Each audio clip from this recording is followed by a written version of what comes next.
প্রথমেই ক্যামেরার সেটিংস থেকে গ্রাইড অপশনটি অন করে নেবেন।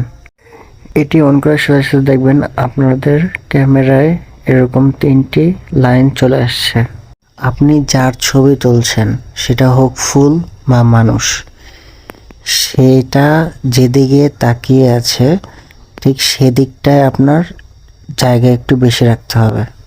যেমন আমি যে ফুলটার ছবিটা দিলাম, এই ছবিটা ফুলটা যেদিকে তাকিয়ে আছে ঠিক সেদিকে আমি একটু জায়গা একটু বেশি রেখেছি। সেই ব্যক্তিকে বা সেই ফুলকে চেষ্টা করবেন যে কোনো দুই পাশে রাখার।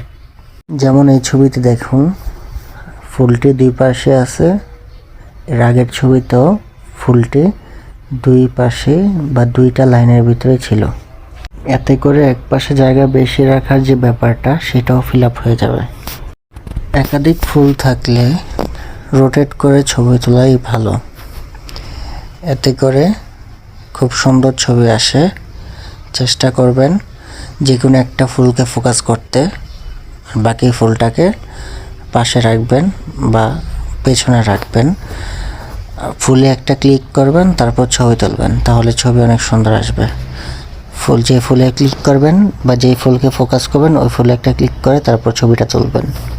একটা কথা মাথায় রাখবেন, ছবি তোলাটা পুরোটাই একটা আর্ট, পুরোটাই একটা এক্সপিরিয়েন্স। কোথায় যেন পড়েছিলাম 50,000 ছবি তোলার আগে নিজেকে ফটোগ্রাফার বলা ঠিক না।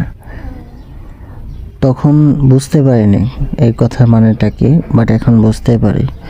ছবি তোলাটা পুরোটাই একটা এক্সপিরিয়েন্স। ছবি তুলতে তুলতে এরকম একটা পর্যায়ে চলে যাবে, ফুল দেখলে আপনি বলতে পারবেন যে কীভাবে ছবিটা তুললে ছবিটা সুন্দর আসবে। আজ এই পর্যন্তই, পরবর্তীতে এই বিষয় নিয়ে বিস্তারিত আরও বলবো। ভিডিওটি ভালো লাগলে অবশ্যই শেয়ার করবেন, লাইক কমেন্ট করে পাশে থাকবেন। সবাই ভালো থাকবেন, ধন্যবাদ, আসসালামু আলাইকুম।